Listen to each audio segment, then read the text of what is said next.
Welcome back. It's the Big Blue Banter New York Giants football podcast. I'm Dan Schneier, joined as always my co-host Nick Falato. Always happy to get these podcasts in, the ones that we come back from. Nick at practice. I can't go to practice. I have work restrictions that prevent that from me, even though today was in Florham Park. I was really disappointed, Nick. I was like, I could literally drive 10 minutes and be watching this thing. But I couldn't because I had to do things for work here. And B, I'm not credentialed right now. I haven't applied for it this year through CBS. So I don't even think I would have wanted to go without credentials. But we did get you on the streets of Florham Park, New Jersey, watching Giants Jets joint practices. Why are these important? Why am I excited to hear what Nick saw? Because to me, joint practices are worth 1,000 times more than the preseason games. Will Grier dominated in the preseason. Davis Mills, Daniel Jones. Preseason, defensive coordinators aren't running anything. Offensive coordinators aren't running anything. It's basically just walkthroughs. Joint practices ain't like that. They're sending pass rushers. They're devising blitzes. They're showing exotic looks. They're making things really difficult for these opposing offenses to get anything done. And that's what we saw today. I know, Nick, from what you discussed with me before the pod, we'll be talking mostly about the Giants offense today because that's what you're able to watch. But from what I gathered from everyone else who was there, both defenses' first team dominated. The Giants defense dominated the Jets' first team offense, with the exception of some underneath throws from Fields. And the Jets defense first team kind of dominated the Giants first team offense. So before we start there, let's discuss just what was it like being at a joint practice, Florham Park? Was it cool? Was the experience fun? Yeah, it was a fun experience. I mean, I lived there in that area for 6 years. I went to school at Fairleigh Dickinson, so it was a little bit nostalgic for me to go back. And I have done work with the New York Jets in the past, so I'm familiar with that building. It's an absolutely beautiful building. If I had any complaint, I would say kitchen staff. You're supposed to have the food ready, relatively soon after practice, not an hour and a half after practice when all the media has already vacated. That was an absolute shit show, and they need to get their stuff together. But that's a point of contention I have with the Jets kitchen staff. Now, independent of that, I think the facility is absolutely beautiful, and the practice, it flowed well. Giants offense did not look great. We'll get into that in a little bit.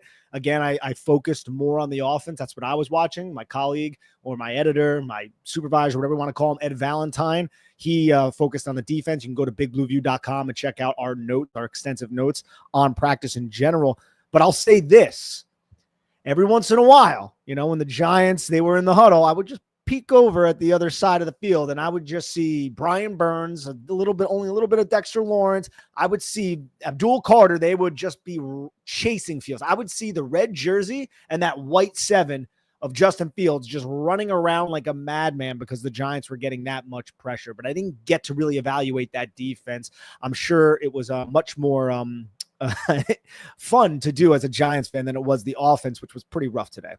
Yeah, it was a day for the defenses. And from what I've gathered, Brian Burns had his best practice basically from the offseason. Just absolutely dominated Membo, who, by the way, Armand Membo was the most impressive rookie offensive lineman this past weekend in the preseason. Came in with a lot of hype, but that steady drumbeat building for the Jets. And Burns just absolutely torched him on a couple of reps from what I've read. And I heard that it was the kind of, exciting to have this defense with Dexter Lawrence on the field. I don't really particularly know why Dexter Lawrence played. I would personally, if I was a coach, not play Dexter Lawrence for any of these joint practices. I don't need to see it. I don't care. I know what it's going to be, and it's too big of a risk for me personally. But the Giants probably want to get him out here. And I bet, Nick, he won't play much else. He might not even play tomorrow's joint practice would be my guess, except in the air. And he might. I don't know.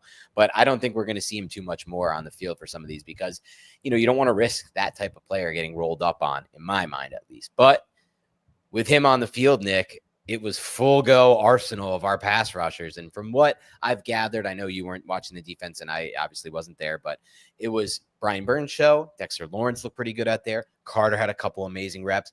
Not so great, not the most amazing day for Kayvon Thibodeau from what I've read. Nothing bad, just not like at the level of those three. But for the Jets offense, it was underneath checkdowns for Justin Fields, and he completed a lot of passes in the first set of 11 on 11s, but they were all check down type stuff, some runs, and the Giants' run defense apparently looked pretty damn good too. Not much of a surprise with Dexter Lawrence on the field. Really changes everything for this defense. It just makes them awesome. But my one takeaway, Nick, would just be, look, this is an example of what I mean and what we've talked about where our defensive line could be so overwhelming in the regular season against some of these teams. that they win the trenches battle by such a wide margin that we're not talking about Deontay Banks, who I think maybe left today with injury. We're not talking about Adebo. We're not talking about the corners and the situation there. We're just talking about the offense can't get anything going because they're just beaten up on in the trenches on the offensive line, defensive line battle, and then the quarterbacks are either running for his life or just forced to check it down.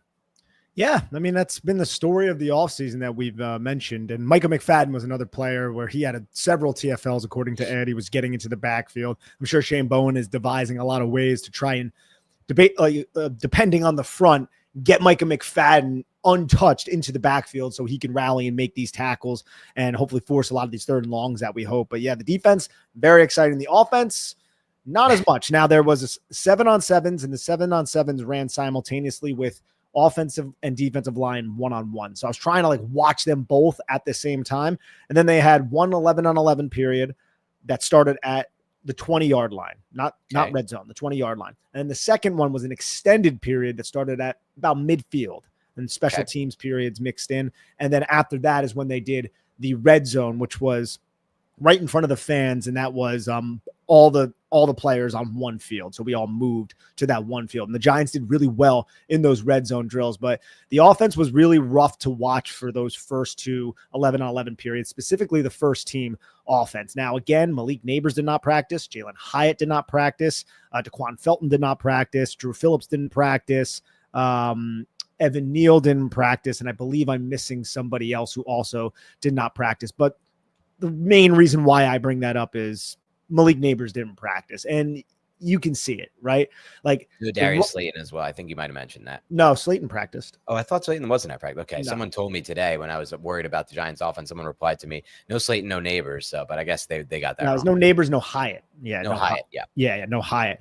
But the first team offense was rough, man. They couldn't really complete anything downfield. They couldn't really complete any passes. I think they started off with a holding right off the bat. And who got called for it? Do you know? I did not see. Okay. If I'm a betting man, I would say it's James Hudson. But again, I'm not 100% certain with that when we're talking about the 11-on-11s. But first team offense, 11-on-11 period. You have a sack on that second play. Jay Tufeli got in there. He bull rushed Greg Van Roten to the deck, and Greg Van Roten surrendered that sack. 2 plays later, Will McDonald beat Tremaine Illuminor around the edge. He ended up getting a sack. The play in between that was that batted pass. So that's how the first team offense started. And I'm looking around at the other beat guys like, I'm starting to do, it's going to be a rough one here. I'm doing my best like Rodney Dangerfield, right? And it was. Jackson Dart, we'll get into him in a little bit. He had a couple really nice plays in this practice session. He highlighted by his second session out there. It was a sail concept where Theo Johnson stayed in with the second team, and he just hit his back foot, read the concept, 3-level read, just fired at the Theo, probably would have went for like a 35-yard gain. So there was a lot of positives to take away from Jackson Dart, who again looked poised, understood his assignments, was checking at the line of scrimmage. He had one snap that he fumbled, but that was because he was making checks to the line of scrimmage, and the center, I'm not sure exactly who it was. It might have been Schlotman or it might have been Morrissey. I'm not sure. Hiked the football, and then it hit Jackson Dart like in the helmet, and it was a kind of a scramble, but that's not really on Dart. Dart was still setting the offense up, and the play clock hadn't run down at that point. So I came away relatively impressed. We'll get into certain plays specifically here in a bit, but I wanted to get your takeaways on the overall, my input on what the offense was today. So there's a lot I want to talk about, some of it being more 30,000 foot view. I'll try to work in the order of what you discussed. And I want to start by saying the Giants offense with and without Malik Neighbors, because I think we're at the point now where we need to at least discuss this situation. Malik Neighbors told us earlier this offseason that he was considering, him and his people were considering toe surgery on the injured toe that he has, that he's been dealing with since last year. They said, okay, we opted for no surgery. My thought process on that, Nick, is if he had done surgery, he might have maybe had to miss time, and he didn't want to miss time. Now we get to these all-important joint practices where the Giants are clearly aggressive because they're playing Dexter Lawrence out there. If they weren't playing this thing aggressively, Dexter Lawrence would not be out there. He's more valuable to them than Malik Neighbors, I believe, in their minds and how they evaluate this, or at least equal. And Neighbors isn't practicing, and Neighbors isn't playing. And who knows what's going on, because Brian Daboll refuses to give us any kind of information whatsoever that's pertinent on the injury front. You're muted, Nick. You're muted. I'm not hearing anything. I didn't even mute myself, so I'm not sure why. But it was a little bit of a contentious press conference. I won't say contentious, but It always is with Dable. I feel there was like 4 or 5 questions about the injuries, and Dable just sat there every time, said the same like exact thing, and then was like, "Yep, Pat, I'm not going to give you any information. Yep, Dan Duggan, not going to give you any. Art, not going to give you anything." And we're all just kind of sitting there like grinning, like, "All right," like, would like to know what's going on with some of these guys. Like Jalen Hyatt practiced a bunch, now he's not. Like, what's going on with this dude, right? Like, so it's frustrating, but they're not obligated. And you know what? I understand it from a coach's perspective. He doesn't want that out there, so I do get it. But there is a part of me that's like, kind of want that information.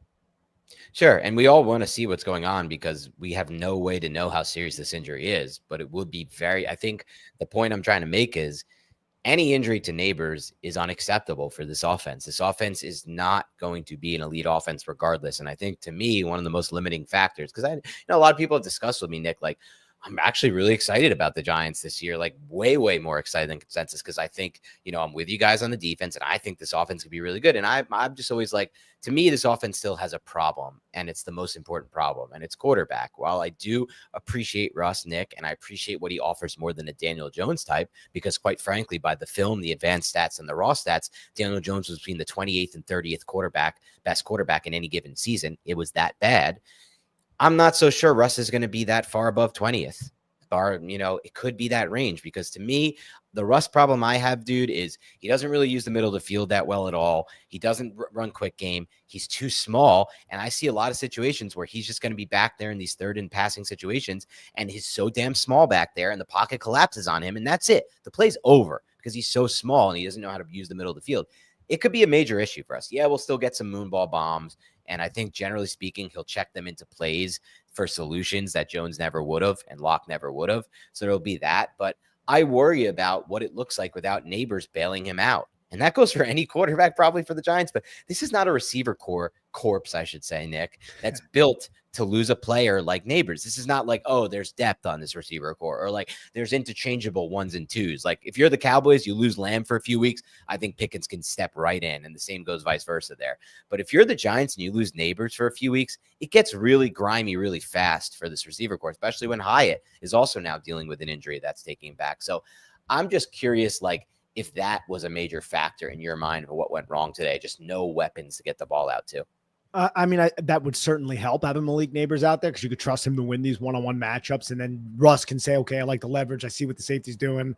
And now I can take this one-on-one shot if it's Malik Neighbors. Excuse me. But I'm not going to attribute it all to it just being Malik Neighbors because it was offensive linemen just getting beat off the jump. Will McDonald getting in there like this.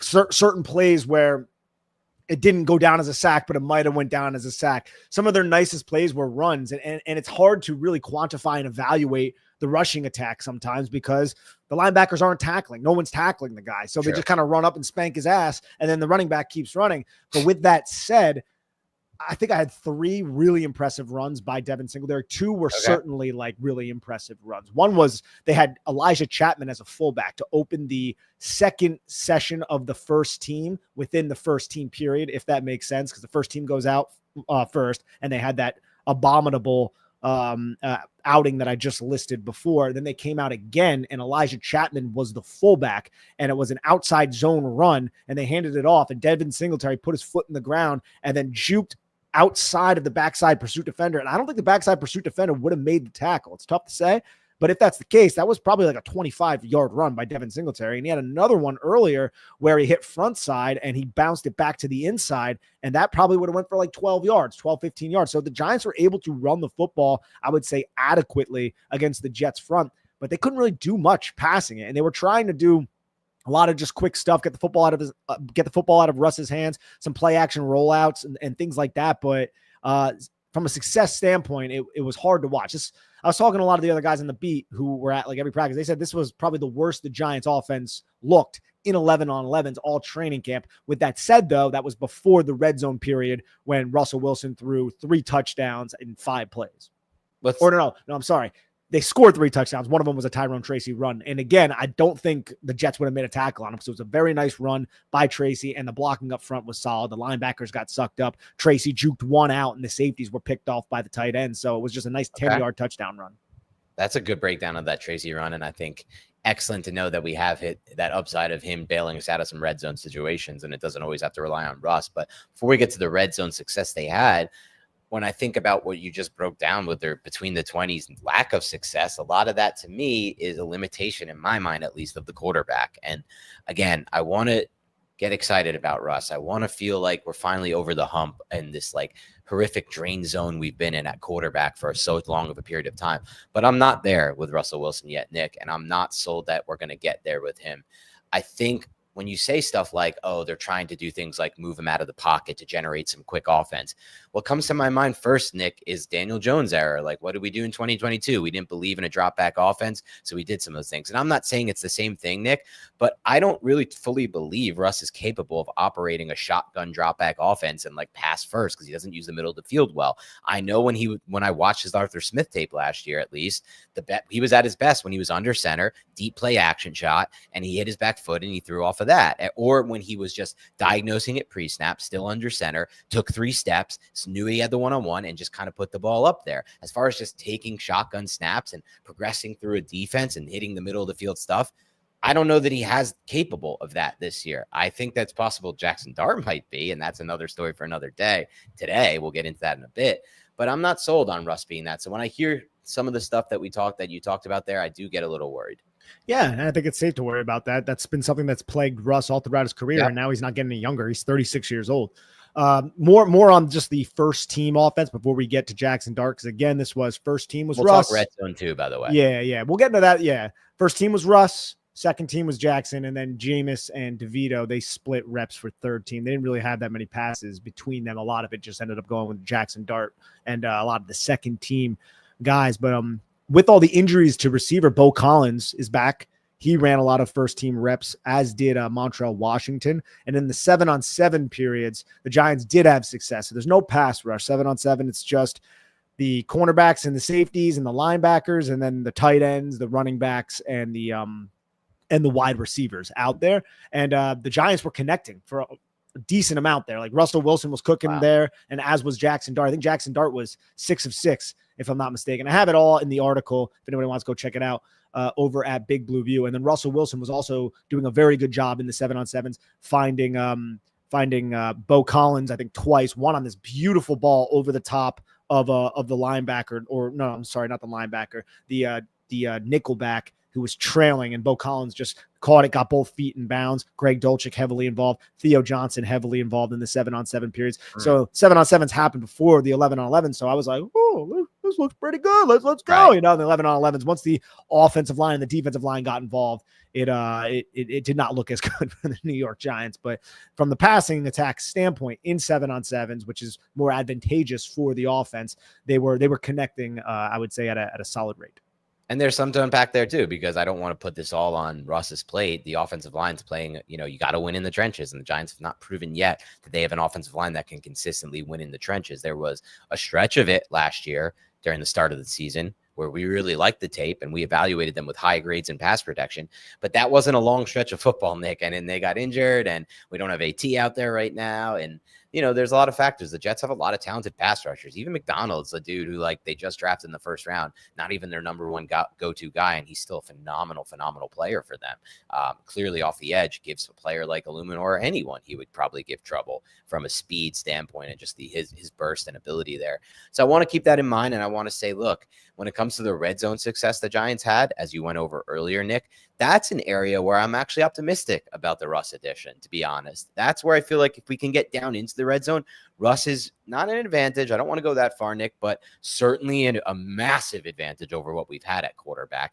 And at least like a league average, because I feel like he does a good job in those confined spaces of ball placement, getting the ball out quick, changing arm slots. Like through all the touchdowns I've seen from him so far in reps in camp, even the Slayton one today, I think he just understands that red zone space really well. And he's always thrown for a lot of touchdowns. He's always been a good red zone quarterback. And that's a different skill set. To be a good red zone quarterback is a very different skill set than being a good between the 20s quarterback, and somebody who can move the ball out of the gun and being back there kind of operating the offense. So I do have optimism when it comes to what we can be as a red zone offense.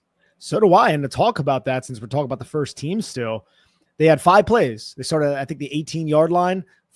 first play was just a simple run to Tyrone Tracy, nothing too special. And then the second was condensed formation. Wan'Dale Robinson ran underneath of a vertical route. So this is something the Giants do a lot. And Russ put it right on his upfield number. He went upfield for a little bit and then ran out of bounds, probably like a 4 or 5 yard gain.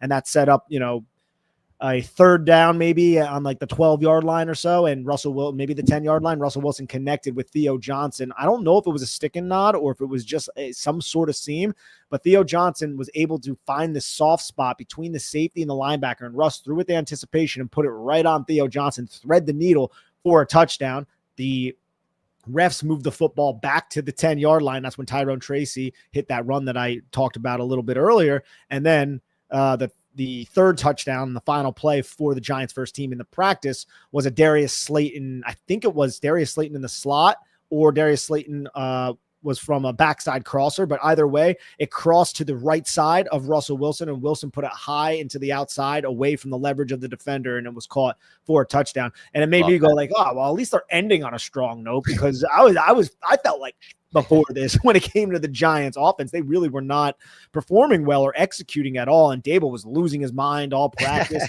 You have these penalties. Josh Azudu went down with an injury on the second team in the red zone drill. And then he comes back 2 plays later, calls a false start. All you hear is, get him out of there. Get him out of there. Marcus Bowe had a great practice, by the way. We'll talk about that a little bit later. I thought so from what I saw from Marcus Bowe. Let's not bury that then. We're coming back to that. Yeah, we'll definitely come back to that as well. But my point is, like, there's still these operational errors. There's still these holding penalties. It's still a little sloppy. And it's much more if we're talking about a strength of this team, it's the defense right now, and the offense needs a little bit of work. And that's obviously Dable's baby at this point, being an offensive-minded coach. It's obviously what we expect anyway, Nick. Like, we know what this team is going to be this year. We'll be very surprised if the defense doesn't once again carry the offense. The concern would be, for me at least, we don't want to get to that point in the locker room where the defense is doing so much more than the offense on a week-to-week basis. We've seen where that's taken us in years past as Giants fans, and it gets to an ugly point. So we need the offense to step up. And I'm not judging it off of one practice. I'm just saying the overall aspect of this offense and where we're at with them. But I will say this. Just to a point you made earlier, I am excited about the progression of Beau Collins, who you mentioned here was getting some valuable reps with the injuries at wide receiver. I think he's somebody to certainly keep an eye on when it comes to the Giants wide receiver depth. Yeah, go ahead. Yeah, I just want to, that's my inclination too, is that this team really does like Beau Collins. Good. Now, it might come down to Beau Collins and Montreal Washington, which is interesting. Washington had another with the, because he's running with the first team and the second team. He's getting a lot of reps, which is excellent.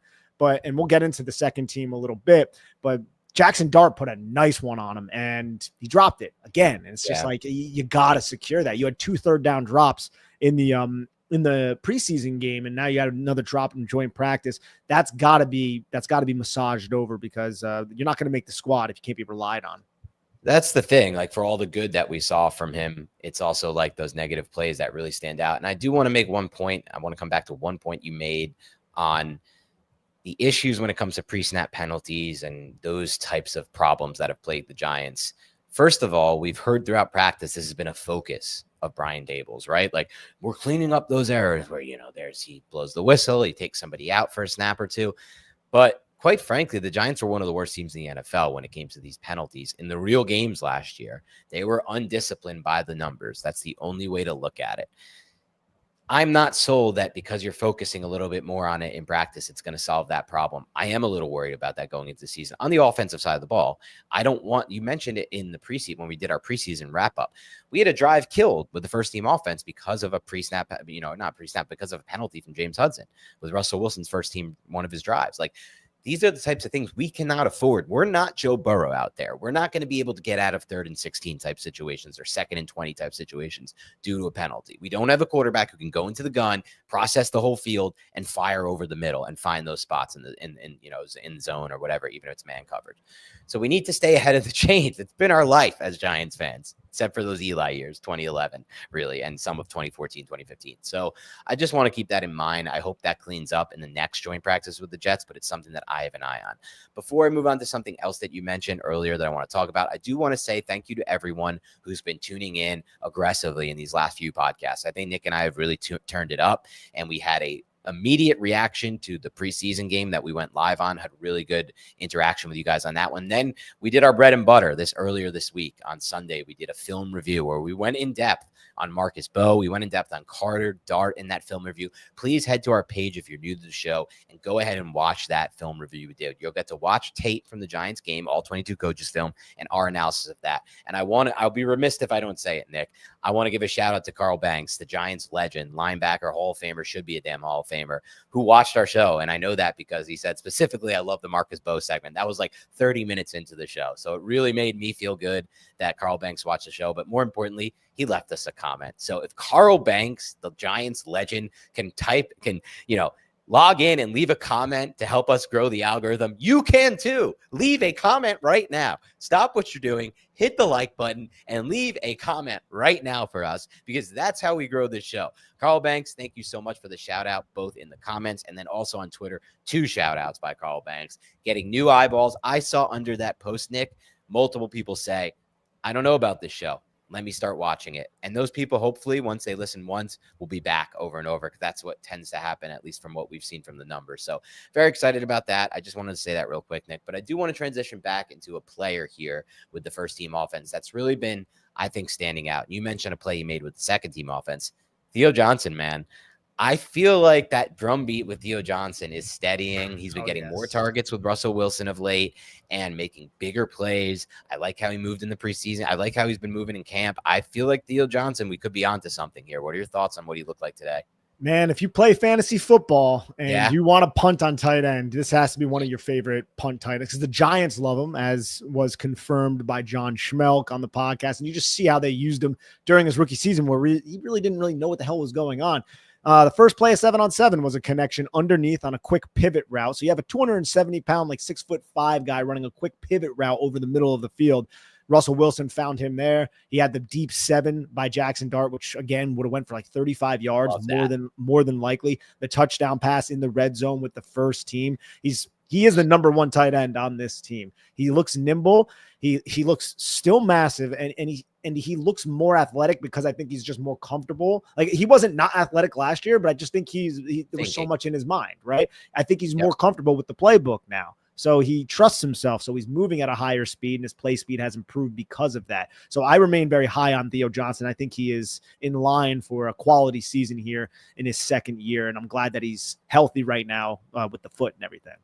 Yeah, Theo Johnson moving. I think you said it best. The key factor there is he doesn't have to think as much. He understands his role in the offense, and he understands the speed of the NFL game. It's allowing him to move a lot faster, and he has all the athletic gifts. We know, Nick and I know, he's not like whatever the mock draftable chart says. He's not the next Jimmy Graham from an athleticism standpoint. That's who he compared to at the, from a relative athletic score standpoint. It's not that level, but he's an athlete, man. He's big and he can move, and especially if he's playing confident, he could be a big weapon for either quarterback. And there's a lot of potential and upside with him being a wide receiver, right? Like with him receiving, I should say. But he's a tight end because he can block his ass off. Yeah. Like, the Giants are never going to be like, hey, we need to go in there and block, or put it in the defense's mind that we're going to block. We got to take our starting tight end out because he can't do it. Like, the Giants used to have to at least have that conversation with themselves in the past when they had guys like Evan Ingram. With Theo, this guy, you can run duo and have this guy just hold up against a 270-pound edge. Is he going to win that rep? No, but for a tight end, he might, because all you got to do is lose slow enough. So I see people asking, how's Theo's blocking? Theo's blocking is, I would say, above average to good for a tight end, especially a tight end who also possesses a receiving skill set. There's not a lot of tight ends that are like George Kittle is elite because of that, right? Now, Theo Johnson is not George Kittle as a receiver or a blocker, but he's still a young player. And I think there's a lot of upside in both of those departments for Theo Johnson. So I am excited about his overall what he could do for the Giants this year. I completely agree with you. And I think, it's funny to me because some of that comes down to like the most simplest answer, and it's just pure physics of it. Yeah, man. Theo Johnson has the frame to be, like you said, an average to above average blocker, possibly more. Honestly, if he gets really good at it and focuses on the technique, he could be an elite blocker given his frame. Guys like Ingram, don't want to bring him back up. Great player, former Giant. He worked his butt off to try to be a blocker, and I'm sure he did get a lot better from a technique and all that standpoint. He never had the frame to be that good of a blocker. Yeah, no, he absolutely did get better. If you watch like Evan Ingram back in 2017 and then in 2020, it's just, the whole narrative around Evan Ingram got soured because of all the drops and the mistakes that he made. And I get that, but like I always respected Evan Ingram because I know he worked his ass off as a New York Giant. He did. He worked his ass off, but to my point, and I stand by it, he always had a wide receiver frame. To be quite of course, frank. I mean, that's And something. so that will always limit you as a blocker, no matter how hard you work and how good you get from a technique standpoint, at the tight end position at least. Yeah, absolutely. Theo Johnson just certainly doesn't have that ceiling. So I'm very, very excited about Theo as we move forward. Before we turn the page, I do want to talk about something you mentioned earlier that it's been a lot of circling back to, but Jackson Dart, you said did look a little bit better in the 11-on-11s, look good in the 7-on-7s. You talked about one thing that stood out to me is that he made a check in this practice at the line of scrimmage.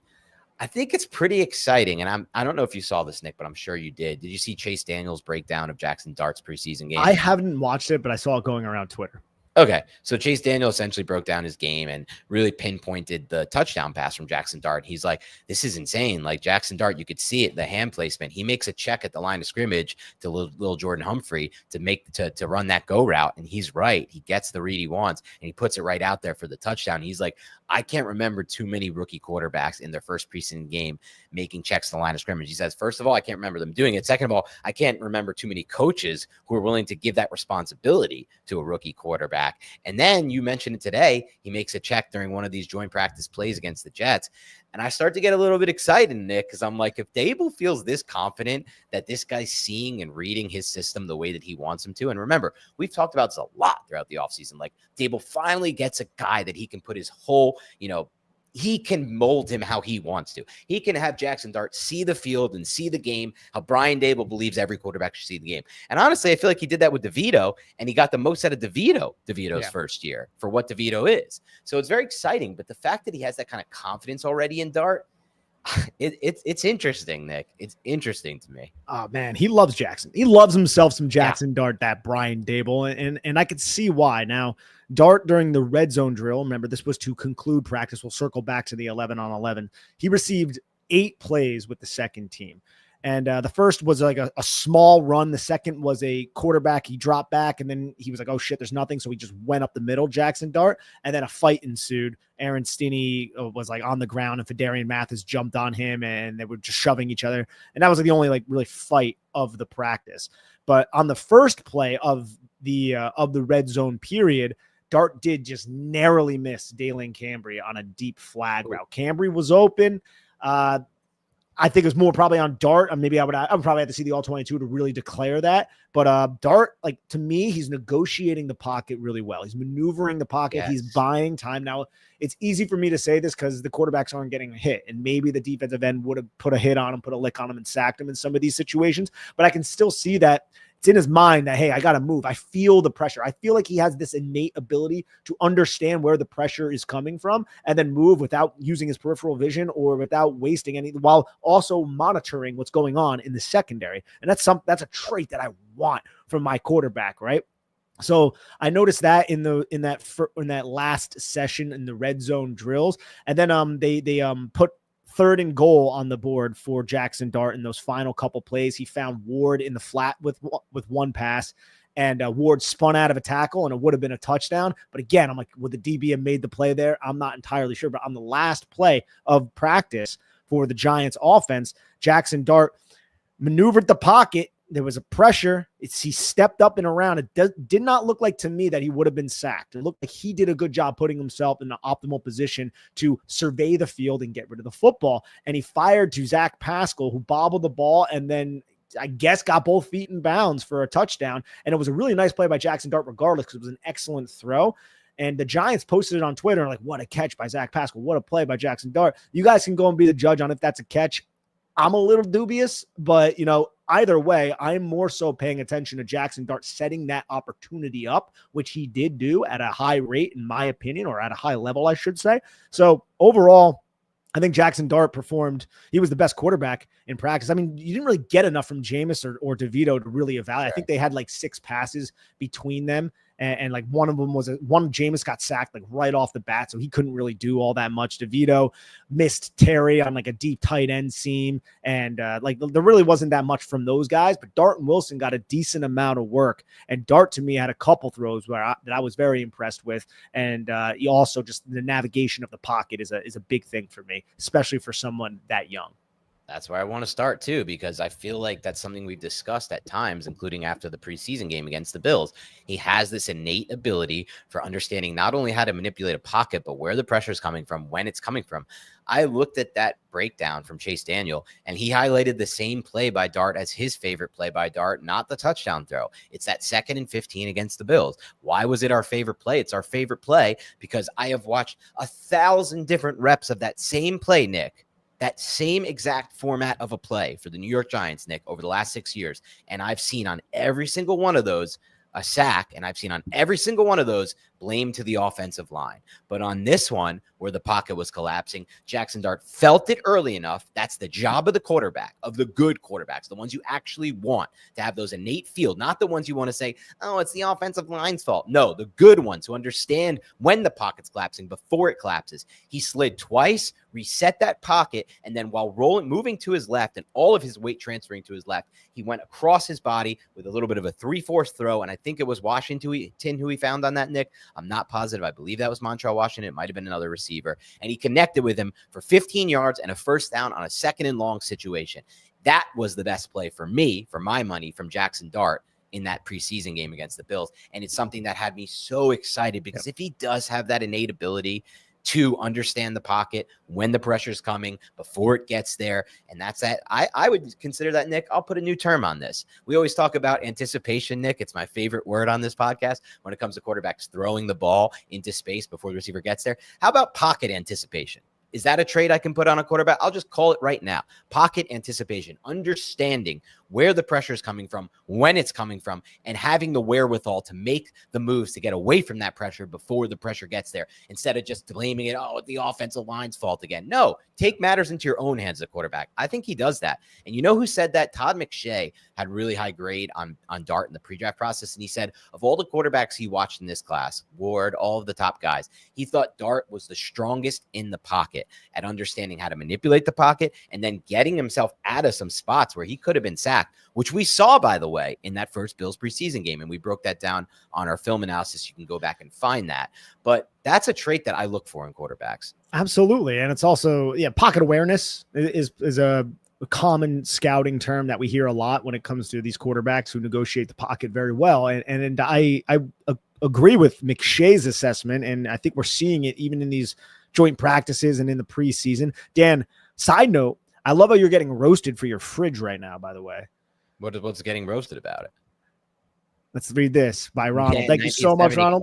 Once it's refrigerator back. Yeah, look, I'm dealing with what I have to deal with in this house that I live in. I have nowhere to record from, really. This is where I felt like a brick wall and a refrigerator isn't the worst background, to be completely honest. There's a lot of hate on this on multiple shows. FFT, there's a lot of haters there as well. Listen, it's not that bad, okay? Just keep in mind the brick looks nice, exposed brick. I may look into finding another background for the next show. I'm getting too much hate. It's starting to get to my head. And look, I didn't put this refrigerator in there. It's not mine. I'm renting. So you want to see what's inside of this bad boy? We got some stuff. Somebody said they want to see what's in here. Yeah. Not much to work with. This is terrible podcasting. We got some nectarines. We've got some plums. We've got a leftover sandwich from last night, some dill pickles. And that's about it. I eat pretty much nothing. Some eggs. Oh, and we have amazing. I'm so glad an that issue happened with a prop. This was just not. I got taken off track here. Let's get us back on track here. Yes, let's get Jackson Dart. Dude, that was amazing. Let's talk about Jackson Dart. In that form. Yeah, go ahead. Yeah, no, I mean, I want to just talk about the Jackson Dart 11 on 11s as well. I talked about that fumbled snap that was him checking something. I'm not sure if he was checking I don't think he was changing the play. I think he was doing something with the protection, but again, I'm not 100% sure. But the highlight for Dart was that Theo 35 yard bomb. He also had again, operated the quick game well. And I know that's not sexy, but it's so important, especially for a quarterback coming from a system like Lane Kiffin, where he just catches the snap, he reads bunch formation, Montreal Washington runs a little out underneath a vertical release, and he just connects, puts it right where it needs to be. He did that a few times in this practice. He also got to his check down pretty quickly in this practice, wasn't holding on to the football all that long, had a couple deeper throws towards the sideline, one to Amir Smith-Marset that would have went for a nice gain and got the Giants into scoring position. So he's just constantly making little plays like this that make me say, oh, okay, like, look, the kid is learning. He's taking these incremental steps forward and he's developing. And I feel like the moxie and the confidence that we talked a lot about during the pre-draft process, it's now being applied and it's showing up on the football field too. Right. Like, so there's something about this steady drumbeat for Jackson Dart right now that gets me so excited. And maybe it's because we're not going to see him. And I know that sounds counterintuitive, but I just know that he has this ability to develop and learn at his own pace. And it just seems like right now he's learning at an accelerated pace. And the Giants aren't relying on him to get out there. But if Russell Wilson struggles and the first team offense struggles, he's there to step in and he might even be ready, as earlier than we expect. I really like the way you frame that. Jackson Dart is learning at an accelerated pace. And I really feel like that's the case. It's gone well above my expectations for what I expected out of him in his first training camp and his first preseason. Like we already talked about, making checks to line of scrimmage, already working exclusively as the second teamer quarterback, not deferring any snaps to Jameis Winston in that regard, because he's proven capable of that.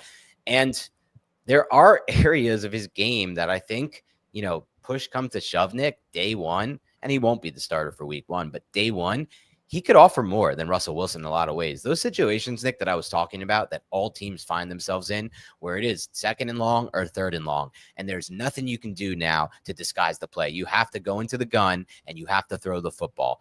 I think, honestly, he gives them a better chance to have success in those plays than Russell Wilson, who's never shown an ability to throw over the middle, in my opinion, and is too small in the pocket. Dart is much bigger in the pocket. He's more athletic laterally to move in and out of the pocket, and he can escape those pockets much better than Russell Wilson. He won't start week one. It will be Russell Wilson.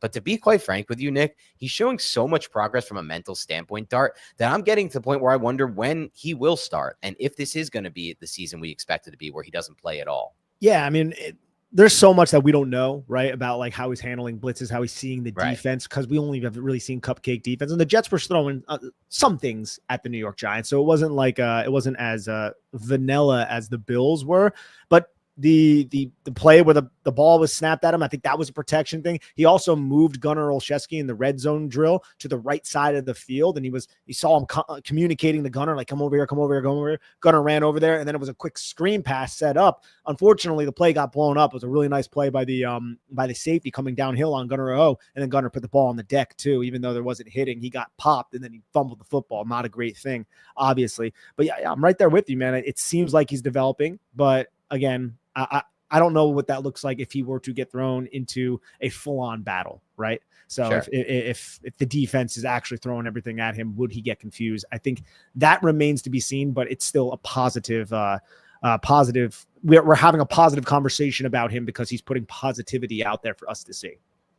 Yeah, look, and I'm not saying I see it in there. Giants fan in Florida says, you heard it here. Dan says Dart starts week one. He's definitely not starting week one. It will be Russell Wilson. It's clear from day one.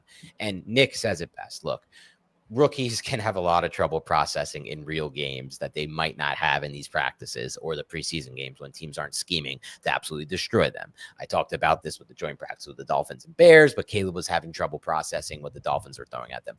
I don't want to put the cart before the horse, Nick, but I'm so much more open to this idea of Dart potentially giving the Giants the best chance to win than I have been at any point. And to be quite frank with you, I don't have the same expectations some do for Russ. I'm getting worried about Russ. He's small. He doesn't move out of the pocket, and I don't think he operates a quick game or a drop-back passing game that well. I think he's a very limited quarterback, but he can still throw a good deep ball, and I think he's good in the red zone. So it's still valuable. It's still so much better than what we've had, but I'm just a little worried. All right, we're not going to talk much about the defense. You can go find some review on Big Blue View, as Nick said, but Nick was watching the offense today. Let's wrap this thing up, Nick, by just maybe getting to a few questions if we have them from the list. Yeah, we'll do that, but I want to just mention Marcus Bowe because I didn't want to bury the lead we said there. We'd talk about Bowe. Yeah, so again, I was focusing more on the 7-on-7s than I was the 1-on-1s, and the 1-on-1s, they were cycling so quick, and I'm just trying to write down who's beating who and all that, right? But the 2 reps I saw from Bowe, stonewalled this guy. One time he put him on the deck too. So it's just like little things like that. I'm just like, he's framing his blocks well. He's not getting bullied around. This is a drill that's more advantageous for the defense, and he's holding his own. And then when he's getting out there with the second team offense, right? Because it wasn't out there with the first team offense, I don't believe today. When he's getting out there with the second team offense, he's holding up. There was one play where the Giants offense was just getting like shut down. The first team offense, second team offense comes on. Jackson Dart's out there. Jackson Dart drops back the pass. He's looking around. There's really nothing. and then he just takes off and he runs. Probably went for like an 8-yard gain, but he ran off the ass of Marcus Bowe because Marcus Bowe was just holding up the Jets defensive lineman, hands inside, everything tight, butt low, hips low, feet staggered and moving and active and just not driving, but just staying in front. Right. And it's like, dude, this is a guy the Giants got in the 5th freaking round. And he's already impressing like this. And he's playing left tackle and he's playing right tackle. And the Giants are trusting him to do that. And that is invaluable for an offense, especially when you have tackle depth. And I know the Giants have replenished their tackle depth, but I don't have a warm and fuzzy feeling about Stone Forsythe and James Hudson, both who had I would say solid one-on-one reps. You can check out, I broke it down on Big Blue View, like who won what in one-on-ones. It was kind of a mixed bag. It was nothing like too crazy. It wasn't like any of the Giants dominated or any of the Giants got dominated. They just won some reps and they lost some reps. Bowe was the one player that stood out from that drill, and then that translated also in team periods. Yeah, I'll say this. I mean, look, he dropped in the draft due to some concerns about his size and some injury stuff that Joe Shane said after the draft I had no concerns with. So the Giants are taking their own risk based on their medical staff on his injury situation long term. But he was a top 75 player for a lot of people, and just from the film. And I think there's a reason. I think, look, man, this franchise has been dying for an offensive line hit for so freaking long. The last real hit they had in my mind in the offensive line, late hit, I mean, day 3 hit, was David Deal round 5. Like, that is the type of player that potentially... Is there even a player we could argue about that? I don't even know. Over David Deal round 5? Well, like, not even to the David Deal, not even to David Deal's level, but even like a round 3 hit. Like, it's not Adam Bisnowaty, like who would it be? Like, you could say Shane Lemieux, like, was he a hit? Like, that's my point though. Like, somebody who played a lot and like had utility because they were starters, but he wasn't a quality player. Right. Correct. Yeah. And there just hasn't been anyone to contend for that. They've been dying for it. And maybe, just maybe, it is this one. And I'll tell you why, Nick, because we talked a lot last year. After we watched the tape, we said, you know what? Carmen Brasillo is getting the most out of these offensive linemen. We haven't had an offensive line coach who's loved the look. Bobby Johnson, he loved JMS. That's why we drafted JMS. He also loved the fact that JMS was a high IQ center, and we didn't have a high IQ quarterback, to be quite frank, football IQ wise. So he needs to put him in to help us set protections. It hasn't worked out yet with JMS. Maybe it will. It's not looking pretty. But Carmen Brasillo gets his hands on his pick and who he deems to be his value and somebody he wants to work with. And this guy's working really well so far, Marcus Bowe. Like, it looks very promising to start. Let's just say that from all sides of it. PFF grade if you want to go there. We don't have to. Our evaluations on tape, what he's doing in practice, what the coaches are saying about him. It's all good when it comes to Marcus Bowe right now. So I'm very, very excited about that. All right, let's transition to some questions, then we'll get out of here. Yeah, so Cliffside, thank you so much for the super chat. Says, any updates on Andrew Thomas's return?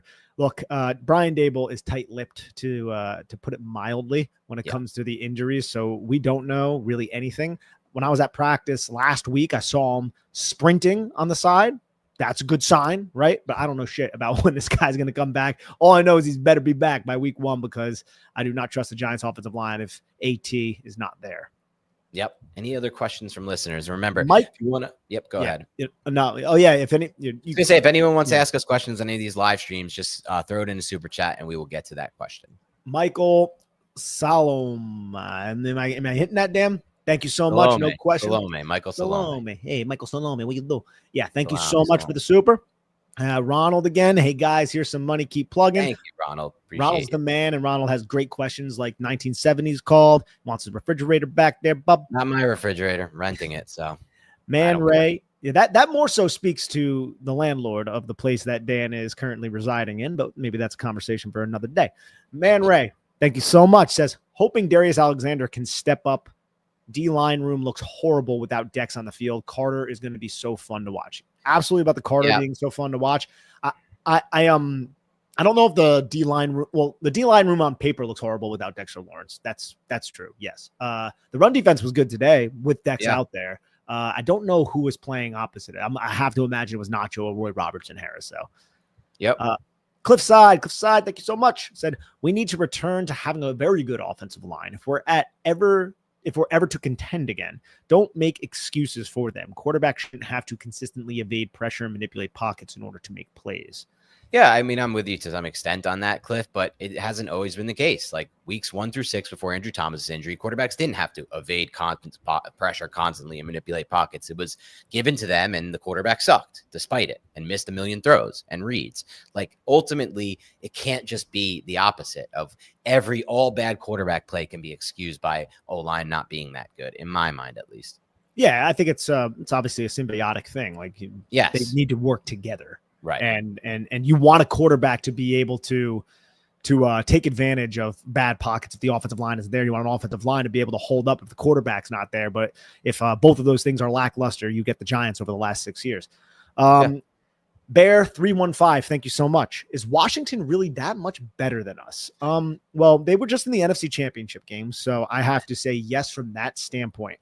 But I'll say this: I think the Giants could possibly be better if everything went well for them and if they avoided injuries. And Washington maybe got a little unlucky from that. But they actually have a true quarterback, and that's really what it comes down to. Jayden Daniels. Like if I had to give you the bullet points as to why Washington is better than the Giants, it's Jayden Daniels number one. And that makes everything so much easier. And then number two, and this is something that can be refuted this year, I'm not dying on this hill, but I'm going to say is Dan Quinn and the coaching staff. Okay. And I think the coaching staff has proven to be better than the Giants because Dan Quinn has won in multiple places in multiple roles, whereas the Giants kind of have sucked so far in the Brian Daboll era. But I think Brian Daboll can kick that now that the quarterback, I don't want to say is solved, but it's different, right? It's different, but as of right now, I would say Washington really just because of Jayden Daniels. But if Jayden Daniels has a regression, then yeah, I think the Giants could be better because I'm looking at it on paper and it's not like Washington is a star-studded team and they have a lot of they have some negativity surrounding them with this whole Terry McLaurin situation.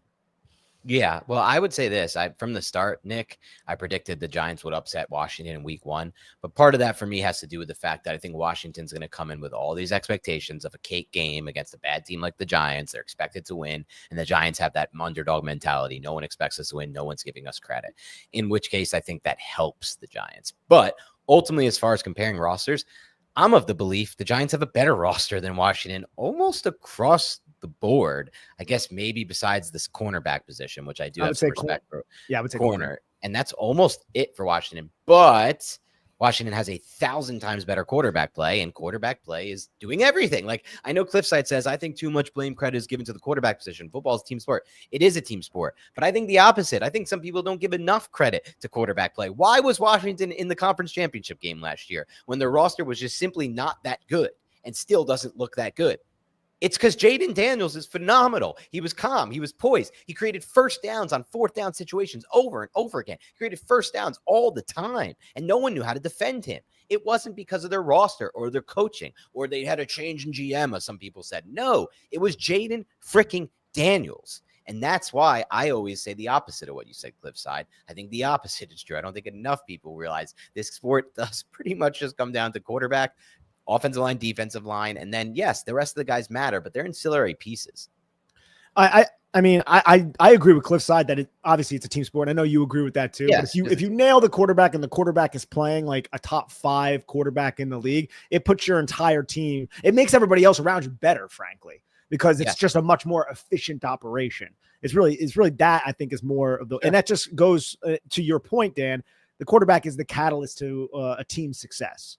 If a quarterback is good, if the team is, adequate around them, that team more than likely has a shot to make the playoffs. Although we've seen teams miss the playoffs with good quarterback play in the past because everything else around them, coaching included, is a dumpster fire. I want to give a quick shout out to Nancy Skinner in the comments. I think that's related in some way to Bobby Skinner, and she's been shouting out our show a lot. So I do appreciate that. You guys should check out the as well. Yeah. Well, she had it on. She did a boomer thing a little bit, and much love, Nancy. But she had it under Robert Skinner. I think she was under the wrong name. Said, "Oops, it's Nancy, not Robert." Thank you for the love, and for those of you who most of you already know, but check out the Giants Nation show. Bobby Skinner doing his own thing now and doing a great job with it. We've had Bobby on, by the way, as well. We love Bobby. And we're on Bobby's show a bunch. Nick was on there a little bit earlier. I'm planning to do something with Bobby again at some point during this off season as well. So keep in mind that. Any other supers? Yeah. We got a couple trickling in. Thank you so much, Bird67. We really appreciate it. Thank you so much for the donation. Giants fan in Florida. Any Scadaboo update? Could you see the Giants using the wishbone formation with Dart, Tracy, Scadaboo, and Theo? And do you see a higher side to Dart compared to Caleb last year. So there's a couple questions there. Nothing on Scadaboo. It's just hard to really know because Dable's not going to give us any information. Right. I can see a wishbone formation with the personnel that you listed, Dart, Tracy, Scadaboo, Theo, with a bunch of options, RPOs, and also just like quarterback options based off that. I can see the Giants getting creative in the red zone and employing that against certain defensive fronts. And do you see a higher side to Dart compared to Cape? I'm not 100% sure what you mean. Do I think Dart could be better than Caleb? I mean, Caleb is not higher fair. Upside. Or higher upside. I mean, at this point, yeah, because it's not trending well for Caleb. But if we're just talking about Caleb's upside and what we saw from college, that would be hard to really hit. But I mean, that was like years ago at this point. That was more than a year ago. So like the page has been turned. If I were to evaluate them both right now, it doesn't look great for Caleb Williams is what I would say. Okay. I get that. And the processing has been an issue for him. I think Caleb has a much higher upside personally than Dart. I just think the arm talent is much better than Dart's. And I think I agree with that. Better off script than Dart and has a really lightning fast release. If they could just get him to process, that skill set is really perfect for the NFL. And mainly that Aaron Rodgers-esque release by Caleb, just ball out fast. Yeah. From an arm, 100% agree with that. John Kirk, odds Turbo Miller makes 53. I would say they're what, like 50-50 if I'm going to put 50-50, like I think something like that. Why won't Banks? I think there's an outside chance, Nick, and this is totally speculation. Please let me be clear on that. And I know we got to get out of here. That Cam Scadaboo opens on PUP or something like that. I'm a little worried about the Scadaboo injury. It would suck, but that would be a path for Turbo to make the 53. Even with Scat, with Miller having some special teams upside, he might make it because I don't think Eric Gray is somebody who's probably going to start on the PUP. Why won't Banks turn his head? I have no idea, John Kirk. And then comment on 17-year-old 70-yard. Yeah, they kick, and then 5.5 wins. I would take the over on the 5.5 wins personally for the New York Giants. And that kid kicking the 70-yarder is insane. What a leg. And he's like a small guy too, right? Yep. Yeah. And then Cliffside again, thank you so much. Bengals have a great quarterback and a crap defense. You need both. I agree. You do need both. Yeah. All right. All right. Well, that's all of our super. Wait, no. We had a couple more. Cliffside, thank you so much. For as great as Eli was in 2011, we don't win the Super Bowl without the defense running game coming to life in the playoffs. The run game was not that good in the 2011 playoffs, really at all for the Giants. I don't know where that comes from. I'll have to double check that, Cliffside. I may be wrong, but from my memory, that 2011 playoffs, Eli had an 11-1 touchdown interception ratio, threw for 300 against the Niners, the best defense in the league that year in San Francisco. No, that was Eli, that playoffs.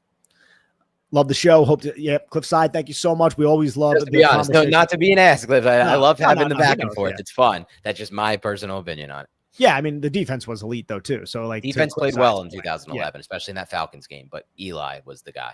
Ronald, thank you so much. Get magnets for the fridge. Make something that, you're right. That's on you, Dan. The magnets are on you, my friend. I know. I'll get some magnets. And then David Goodman, thank you so much, bro, says, I wonder if the Giants decide to keep only 5 wide receivers and keep Turbo instead. Can probably keep a bunch of wide receivers on the practice squad.